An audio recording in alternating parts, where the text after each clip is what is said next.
Hey, FANboys, FANgirls, Carnell Holley here, and I am in an interview with Mark.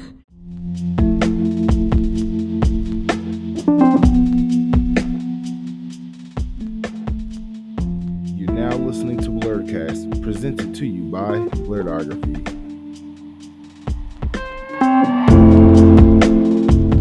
I do some interviews. If you watch my channel, Carnell Holley Pictures, the channel has been up technically.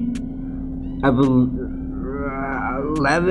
to go ahead and give it 10. I think it's been at least 10, but the situation has been on and off because I started it. I was doing some experimental filmmaking, and then I more or less took a break, worked on another channel, which didn't pan out the way I thought it was going to, but it was a good learning experience, and part of it is to bet on yourself. So, pretty much bet on yourself, but you need to make sure that you're investing in yourself as well, and not try and undercut yourself in order to help others if others aren't really helping you, because it should be a mutual thing. Teamwork helps a dream work, and you got a dream. I know I do. So after that basically realized, after looking at my channel, I'm like, man, I've been doing interviews for a minute. Maybe I should double down on that, because I mean, even though I act, I do a little stunt work. I got hired from Clayton State University to be their fight choreography instructor. So I'm just like, I got that little title under my belt, which I thought was pretty awesome, which is a very physical acting class. I'm here at AWA, much like Mark, doing interviews, and I was thinking about this other day, and I'm like, doing press is not easy, and some people make it look easy, but it is not easy. It was only until a friend of mine that was with me, because I put him down as a worker of mine under my company, and so he was an extra cameraman, and it was, I think before we actually came, it was a situation where we were going into going to Costco. We were going to shop. I needed to shop, use his Costco card because I don't have one. Don't shame me. But so it's just like it was one of those situations where like, all you gotta do is ask some questions, like what is there to really talk about? And I started rattling off these questions, just like oh, I guess you do know a little something. Like, I've been doing it for a minute, you know what I'm saying? And the thing is, I used to think that I was a people person. But I think it's more along the lines of me understanding people, as far as like when I talk to people and really listening and not trying to hear yourself talk, to which I'm kind of hearing myself talk, but it's a little different circumstances, because I am entertaining if you're watching for this long. That you gotta vibe, and it's just like in listening and picking up on a few things here and there, just like, oh man, like this is interesting, and like I didn't know you were going to ask me that question. There's levels to it. You kind of know what to ask and what not to ask, and try and keep it like I'm not trying to trap you in a situation. People already probably have some reservations of being in front of the camera, and I'm like, you see me, I cannot hide, even though I'm kind of, this is because I'm in cosplay. If you can't tell, I'm Gojo. So a little chocolate Gojo, but chocolate's good. But I lost my train of thought. No, that's fine. I got you. That was Bring me back. That was a hell of an intro. Bring me back. All right, so let's just start off just ripping the Band-Aid off. Since you talked about press, and we both do press for cons, we go to different cons and do press. Let's just do that, because I've been wanting to pick your brain about some stuff. Okay. So for everyone who's watching, I met Carnell this year at MomoCon 2023. And also, I'm like I think that the singer Mary. I think he pronounces Mary. It's actually pronounced Carnell. I told you at MomoCon I would never get that right. No, just for future reference. I know who he's talking about, but I'm sometimes a stickler for names, and I'm just like, just in case you're trying to make sure that you're saying it right, it is Carnell. Carnel. All right. No, that's cool, man. That's cool. All right, so I met Carnell at MomoCon 2023. Yes. But it was before that. We met before then? We spoke at if I'm not mistaken, it was Ranger Stop. 2022 Ranger Stop?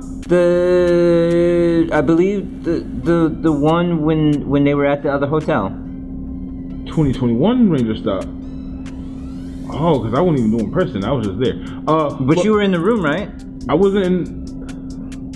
My first time doing press for Ranger Stop was in 2022. Right, but because I know faces. I might forget a name, but I could have sworn we had a conversation. I'm sure we probably did, but I am terrible with faces. It's all good. It's all good. I understand. But I could have sworn it was. I saw you, and it was like because. What was the situation? It was we spoke because we said like, hey, are you going to MomoCon? Because Ranger Stop was 2 weeks after MomoCon. Both years. This is true. Or maybe we could have met in MomoCon press room the year before. Right, that's what I'm thinking. So maybe it was MomoCon 2022 and we just talked in passing and then I just forgot. Possibly. Okay. Trying to chart the timeline. All right. But we're here now. Reiterating all that, we first got to work together at this past MomoCon 2023. Shout out to Dana Morgan and the press people there, and it was an awesome time. There was some hiccups, but it was an awesome time. And you had your dress shirt and your dress pants and your nice shoes on, and that infamous tripod with a cell phone on it, and I was like, what is this dude up to? And then like we started asking questions to the guests, and you was with it every single time. You was on point. Then we did it again at Ranger Stop, and here we are again at AWA. I've been like since MomoCon this past year. I've been following you. I've been watching you. You've been going from con to con to con. Like basically what I'm trying to do. I wish I could have went to Certified Gaming Expo, but people gotta work. True. But we do press, and like you said, press is hard. It looks easy. Some people make it look easy, but it is really hard. And we have had some interesting situations in the press circuit this year during the cons and things like that. So I want to just ask you, since we're talking about press, just this year alone, out of everything you've done, what has been your fondest memory doing the press circuit, and what has been like your worst experience running the press circuit just this year alone? Fondest. Or we can start with the bad experience. I know. I'm about to get to that one because I was like, was it during press? I mean, it was. We're going to get to that. Should we do the bad before the good? Because I can't think of the good right now. But yeah, do the bad before the good because that probably help you remember what was good. Yeah. I would have to say the worst, which could have been worse, at AWA last year. I was working overnight, and I think during that time I was watching a lot of Eric Thomas, E.T., Hip Hop Preacher, and I was on go, and I'm just like yo, we got it. I'm like, I'm set free, heading straight to AWA. So I wasn't running on probably a sufficient amount of sleep, which you probably know where this is going.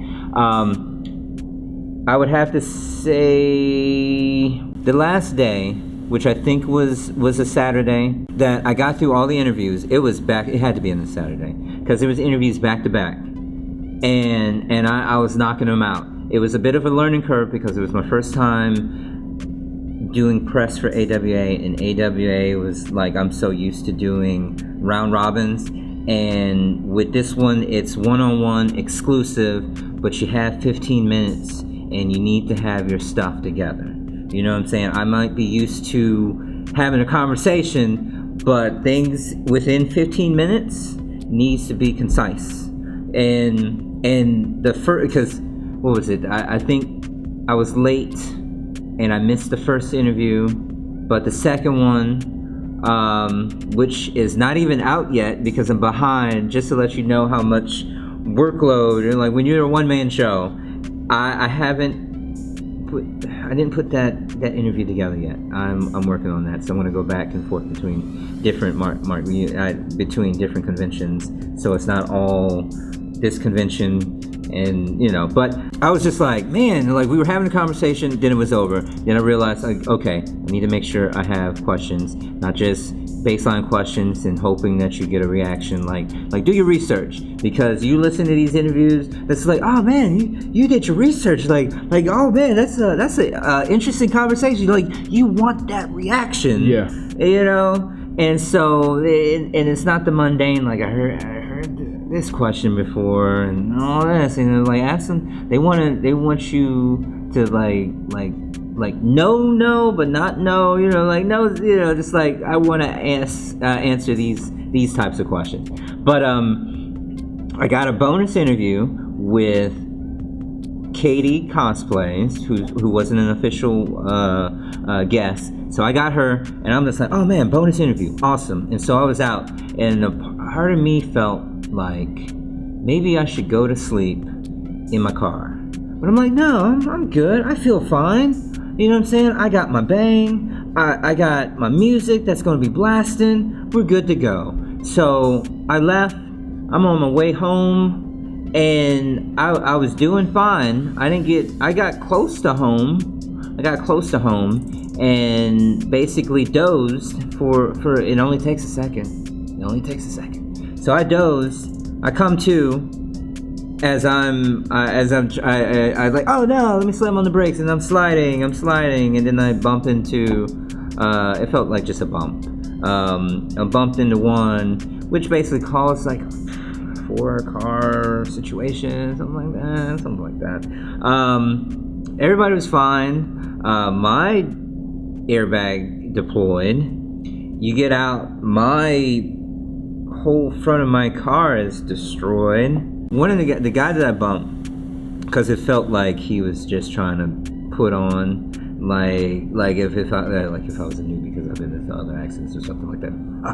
It's nothing like that. Not to downplay it. It felt kind of fishy. Like, oh man, my what was this? His dad was in the passenger, something like that. It just felt like he was playing it up. You know what I'm saying? Everybody else who was in the situation, I already felt bad, but I wasn't, like, oh no. But when the police officer was like, no sir, you talk to me, not him, and so mediator.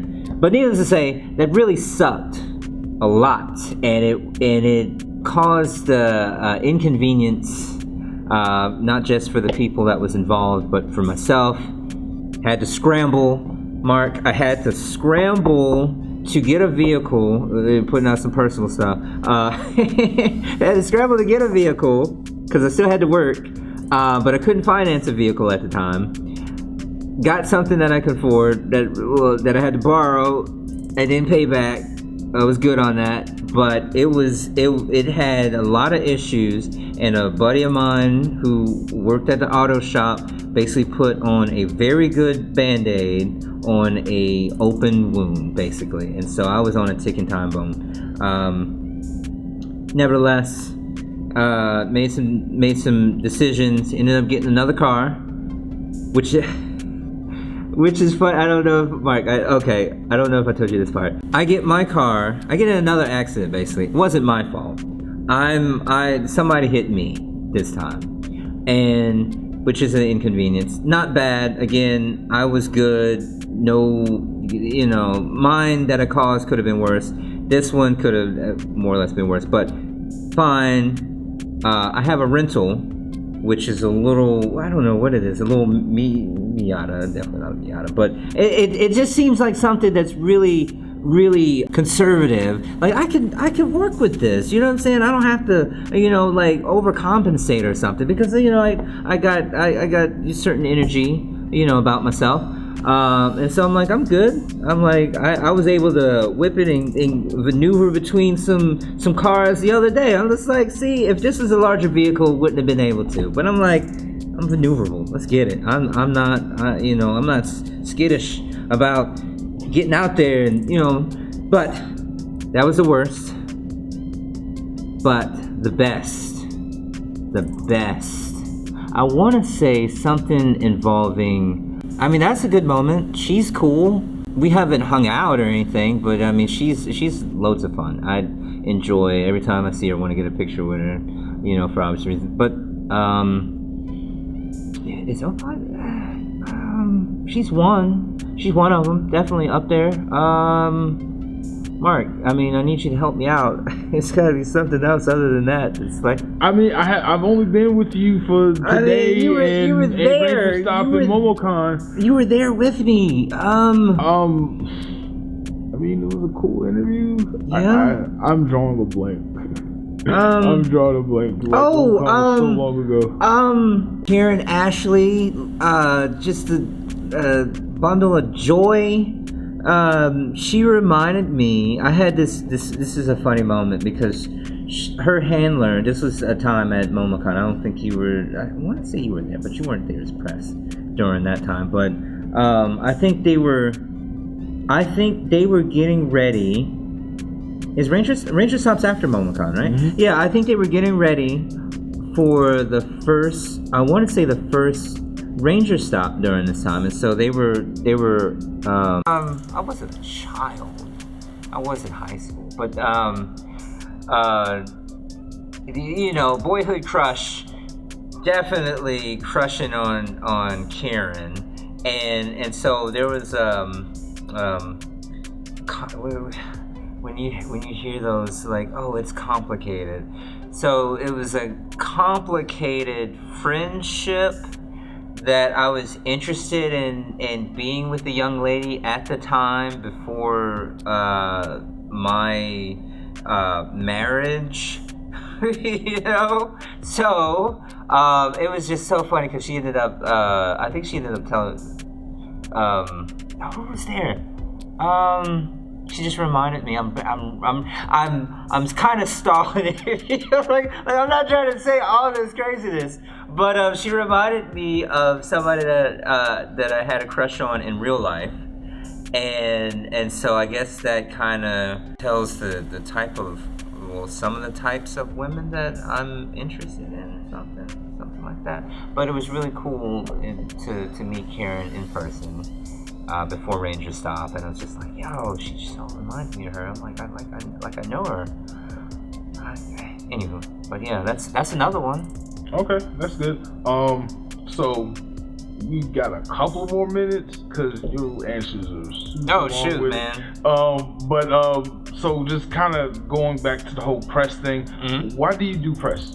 Why do I do press? I feel it's something that I feel that I'm good at, and it's content that I know that it can be enjoyable to others, and so since it's within my skill set wheelhouse, I feel like this is a good niche for me to fit myself in. Even though right now I'm this one-man show, which again, it's a learning process. I love the process. You gotta love the process, and I see the growth. And so, you know, doing more than just like, oh, I can talk, but developing these other skills that's going to help me later on in the entertainment arena. Okay. Where do you want this to go for you, since you said that? You know, I'm keeping myself open because the thing is, the dream, which is to be the next Bruce Lee, and that's in the acting arena, but not just doing action films, because I love action films. I love doing fight scenes. I get all jazzed up for that. But having the skills to do more than just action, as an actor, there's the option of it opening up different doors, like, oh, interviewing for this show and that, and you're basically talking to all these different celebrities that you grew up watching and fond of or whatnot. So I mean, I'm just trying to show what I'm able to do. In your opinion, you mentioned the one-man band thing with running your channel and basically being a press outlet and going around to these different conventions and things like that. In your opinion, in your own words, what is the hardest part about being press and doing what we do?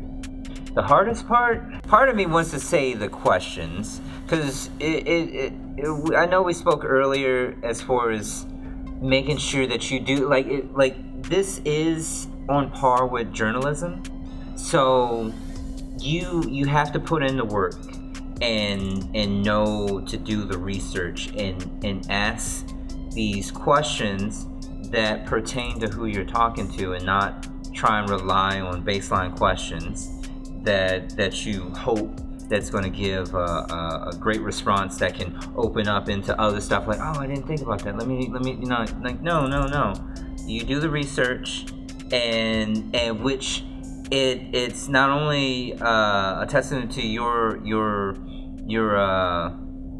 craft, but they respect that, because you're not just here sitting wasting their time, because they could have been doing something else, like signing interviews, making money. Right. You know what I'm saying? So when they hear that, and they really appreciate you taking the time. I learned this from the friend who came with me for a gig, in which he taught me how to value other people's time. Even though it was kind of the situation didn't call for it, just like yeah, is your time, you're like, time is valuable, yes, but the situation, you kind of just saying that because you wanted to do something else. But overall, it resonated. I took it to heart, and so it's, even though in the past I thought that even though I didn't have the money to pay what people are worth, I thought if I could trade time and made it worth their time, that it wasn't just a pipe dream. It's like something that's beneficial for the both of us.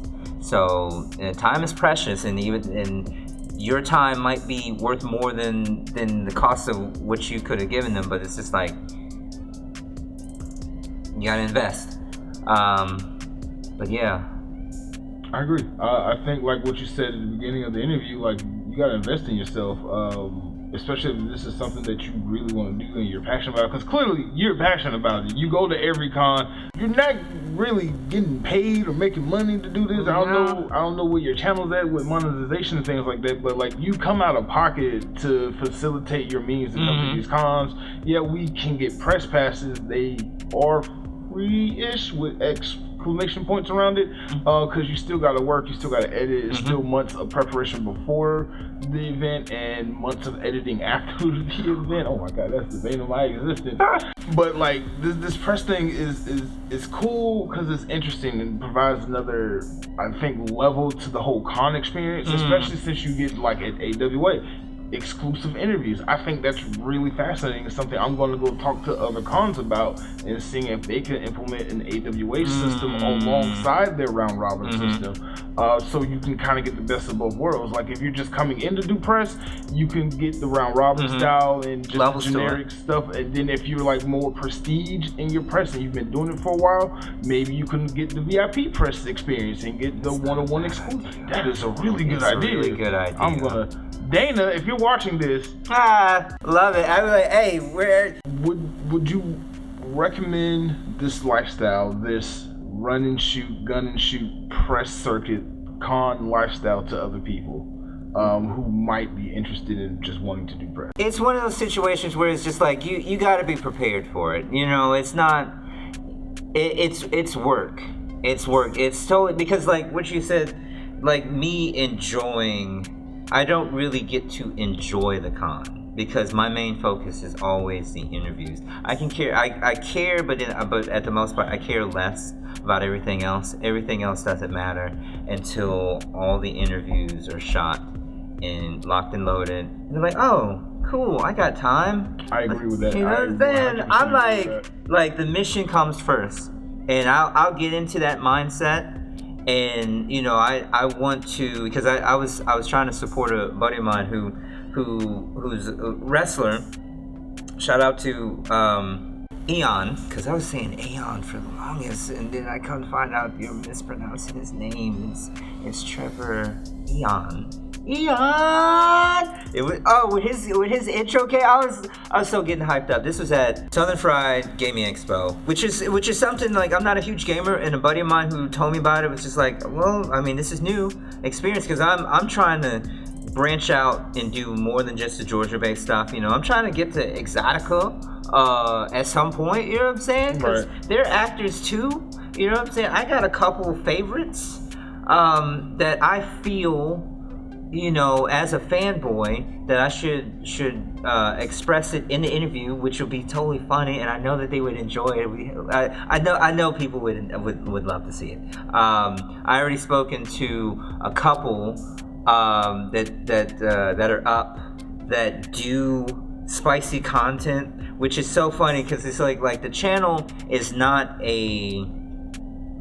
it's not a kids channel, because I don't edit out the cursing or whatever, but it's not a kids channel, but yeah. So with that, you know, there's levels to it. We're I was about to say this. Oh, that's Master Roshi moment. But this it's something that has potential, and you're able to see things from a different perspective other than the fan experience, where you come in, because I was just talking to Miss Veronica Taylor, and because it's so funny that the first time I process of trying to figure out doing an interview, because I saw her on the floor with her daughter, and we were trying to schedule something, it didn't work out. Again, same year, Walter Jones, which I could have gotten an interview with, haven't gotten it, but I made a judgment call, which was a bad one. When he told me, he said, hey, you can get the interview now, but come Saturday, that's when I make my money. And you don't want to mess up nobody's money. You know what I'm saying? And I thought, oh, maybe Sunday. You know, didn't make it. You hop on opportunity when you recognize it. I've taken that approach many times. It's worked out. I had to say with you in particular, with one situation that's just like, hey, you need to talk to him. You need to talk to him.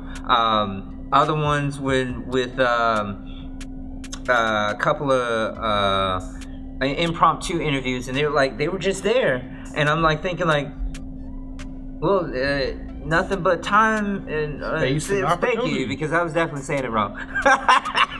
And I was like, hey, let's get it. And it's just, and when you, because like it was another time, like when they see how you work, and you see, and you know, they might not, when they don't know you, but then they see you in action and you doing what you do in your element, that tunes change, and they're like, oh, well, okay, I need to get an interview. Yeah, like, yes, you do.